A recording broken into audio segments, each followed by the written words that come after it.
Sports, breaking history for Philippine sports. Sa kauna-unahang pagkakataon na kapag-uwi ng gold medal ang Pilipinas sa Asian level ng soft tennis.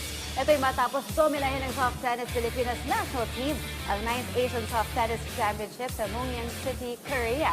Kasama sa makasaysayang tagumpay sa Samuel Nugget, Patrick Mendoza, Princess Katindig, Christy Sanyosa at ang ating makausap ngayon, si Bian Zolata and Joseph Arcilia. Good morning and welcome to PTV Sports. Good morning po. Good morning. Good morning po, PTV. Good morning, Miss Meg and Miss Anna. Bian, you're very blooming this morning. Ilaw lang po yan, tsaka panalo eh. So, Bian, kauna-unahang gold medal ng Pilipinas sa Asian Soft Tennis history ito. Bilang bahagi ng mixed team, ano ang ibig sabihin nito para sa iyo at sa buong bansa? Siyempre, masayang-masaya yun, tsaka history siya. Kasi the last time na nakapasok ang soft tennis Pilipinas sa finals ng Asian level was 2012 pa. So, yun yung time ko, partnering with Jomar Arcilia in mixed doubles event. So, ilang years yun, after nun, ngayon lang ulit nakapasok ulit ng finals ulit sa Asian. And then, nag-gold pa kami. So, sobrang sobrang saya siya. Super nakaka-proud. Lalo na narinig ulit namin yung national anthem kahapon. So, after SEA Games, ngayon na lang ulit. So, very proud din tayo sa kanila, no? Because, of course, nag-SEA Games gold medal nga sila, as Bian mentioned. Pero nakaharap po ninyo ang malalakas na bansa gaya ng Cambodia, India at lalo ng China. Ano ang nasa isip nyo habang nilalaro ang finals at paano ninyo ito nagawang masweep sila sa 2-0? Miss Dani, grabe yun. Siyempre kinakabahan kami kasi China kasi yung kalaban namin, then finals pa. So actually, ang naglalaban talaga sa podium is coming four. So China, Cambodia, India, tapos yun. So nung nalaman namin na makakatapat namin sa finals yung China, so talagang pinag-isipan namin kung anong magiging lineup namin. Lalo na isa naming teammate, si Patrick, nagka-injury pa siya, natapilok pa siya. So nagbago ng pairing kami, yan si Joseph. So buti na lang, sobrang galing ni Joseph noon. So lahat kami talagang nag-step up noon kasi chance na namin ulit yon. So chance namin ulit na mag-gold, and yun yung pinaka-goal namin, syempre na manalo at makauwi ng medalya. Bian, ang partner mo dito is si Joseph sa mix.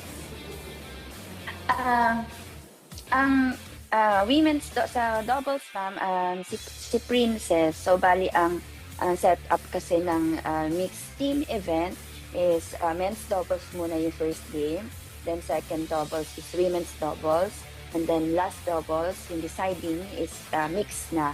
So babae at lalaki na yung mag-partner sa dulo. Now, ito naman ang question ko is for Joseph. Joseph, isa sa mga pinakamahirap na categories for soft tennis is mixed team event. Kailangan ng perfect coordination dito ng lalaki at babae sa court. Paano nyo na-maintain itong tiwala at balance sa isa't isa sa crucial points ng laban? Bali po, yun nga po medyo nagka-problema po kami sa aming team dahil yung first doubles po natin is na-injury po nga na natapilok na si Patrick Mendoza. Kasi po kami po yung men's first doubles po. Then, yun nga. So, nagbago yung pairing namin, yung partnership namin. So, naging first doubles namin is ako at si Samuel Nugget. Yung si Patrick Mendoza po yung pan-last doubles namin. So, kailangan po namin talaga manalo ang first doubles. Kasi po, pagdating sa last doubles namin sa mix, nahihirapan po tayo dahil yung si Patrick Mendoza po ay merong injury. So, kailangan binus na po namin yung first doubles. Talagang binigay namin yung lahat-lahat. So, nanalo naman po tayo ng first day. Second din, ganun din po nangyari. Talagang binigay din po nila yung best para di na umabot sa last doubles. So, talagang mahirap po yung sitwasyon namin yung kahapon, yung laban namin sa finals ng China. Yun po. Joseph, I just want to add to my question. Hindi kayo na-pressure during that time na na-injury si Mendoza? Somehow, medyo nag-alangan Andun na ba po kayo? Andun na po lahat. Pressure, yung, alam mo yun, kaba. Hindi namin ko anong best lineup. So, may second option naman po kami. Second option. Andun na po si Samuel Nogit na talagang naging partner po kami sa practice lang sa practice. So, malaking kumpiyansa po namin na kahit magpalit kami, dahil kilala namin ng isa't isa, yun, nag-click naman po kami dalawa. Dito sa main event na to, dito lang po kami nag-partner ni Samuel Nugit. So, lumabas naman po lahat ng mga pinaghirapan namin sa training namin sa Sunchang. So, talagang maganda po nilalaro namin dalawa. Although yung women's team din na po namin si Bensolet at si Princess. Ganun din po talaga. So talagang wala pong pressure sa amin sa pagdating sa loob ng court. Sa starting lang po talaga, bago pagpasok ng court, dun yung talagang halo-halo yung kaba na naramdaman. Yun po. Teammate Danny, despite the setback, ang ganda ng kanilang comeback and adjustment. At sabi nga nila, sa umpisa lang sila kinabahan, but on the court, they were able to adjust already. And ito rin partner yung mahirap sa mga player talaga yung pag nagkaroon ng injury kasi it will take time talaga to recover din, no? Hindi ka agad-agad din makakapaglaro pero look, di ba? Tinuloy pa rin Talaga nila ang laban. napaka-veteran nila, the way they play the game. Ayan, nandiyan pa ba sila Sir Joseph para sa aking question? Sir, alam naman natin hindi madali ang makarating sa ganitong level. Ano po yung pinakamabigat na sakripisyo o hamon na iyong pinagdaanan bago ang championship na ito? Bali po, simula sa Manila po talagang nagtitrain na kami almost 5 hours po a day. Then,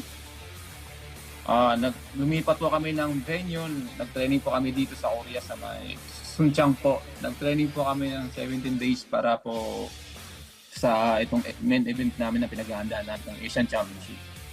So doon po kaming marami na natutunan sa training na yun. Sa Sunchang camp na yun. So malaking tulong po sa amin yung training na yun dahil lahat po ng mga tinuro sa amin is na-apply naman po namin dito sa itong main event na pinaghahandaan po namin. So lumabas po doon sa game po namin lahat. Yun po. So, yun. Kaya po, ang ganda ng nilalaro namin lahat. So, malaki pong advantage sa amin yun. Yung kumpiyansa po namin sa loob ng court ng bus. So, nawala po yung takot pagpasok namin sa loob ng court.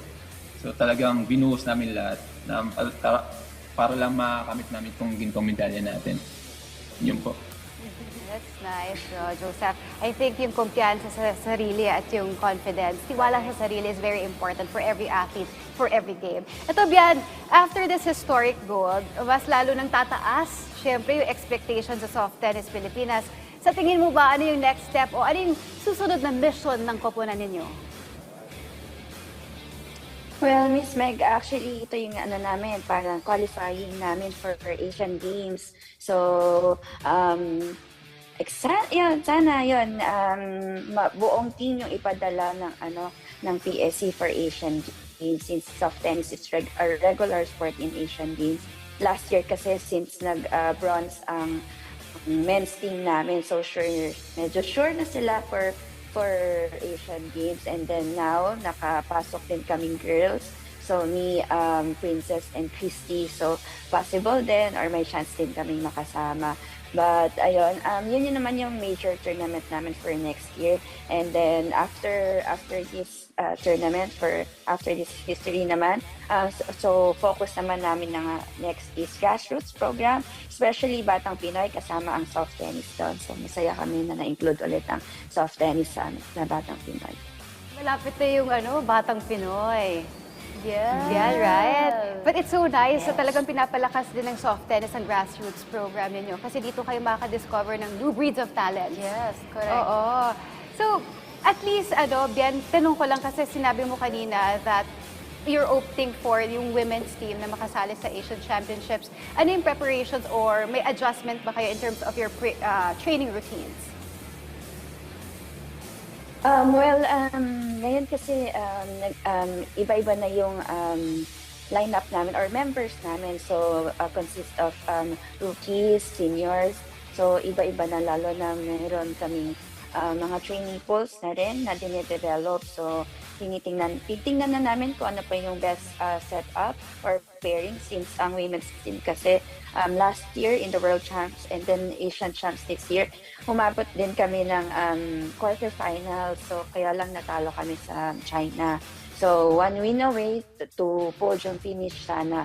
Pero, ayun, kulang pa. So, kailangan pa namin siguro ng mix-up pa ng pairings and then, syempre, continue yung preparation, yung training program namin with SNC, nutrition, psych.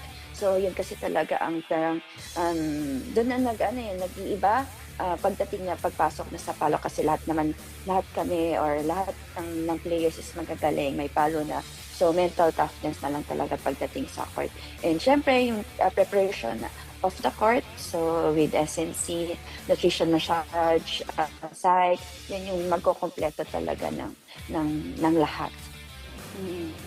Nako, Bian and Joseph, aabangan namin yan. But before we end, meron po ba kayong mga mensahe, shoutouts at gustong batiin? This is your time. Go ahead, Bian. No, Bian. Well, una sa lahat, PTV, thank you po. Lagi niyo po kaming sinusubaybayan at sinusuportahan. Maraming salamat po. And then, of course, PSC. So, dahil sa kanila, nakakarating kami dito, nakakapag-perform kami with the complete gear, equipment, and then support. And then, of course, President namin, PSA President, Lieutenant Colonel Bobby Moran. So, sir, sobrang thank you po. Lagi niyo pa pinagkakatiwalaan na magpe-perform kami ng best namin. And ito na nakuha po natin.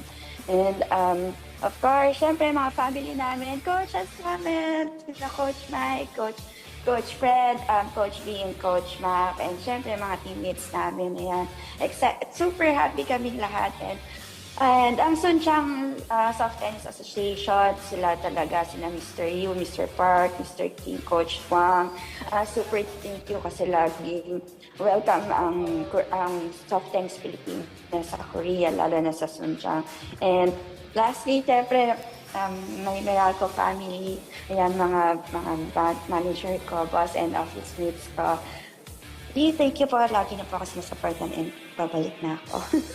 Thank you po. On that note, maraming salamat, Thank you, Bian and Joseph. Thank you. Congratulations. Congratulations again.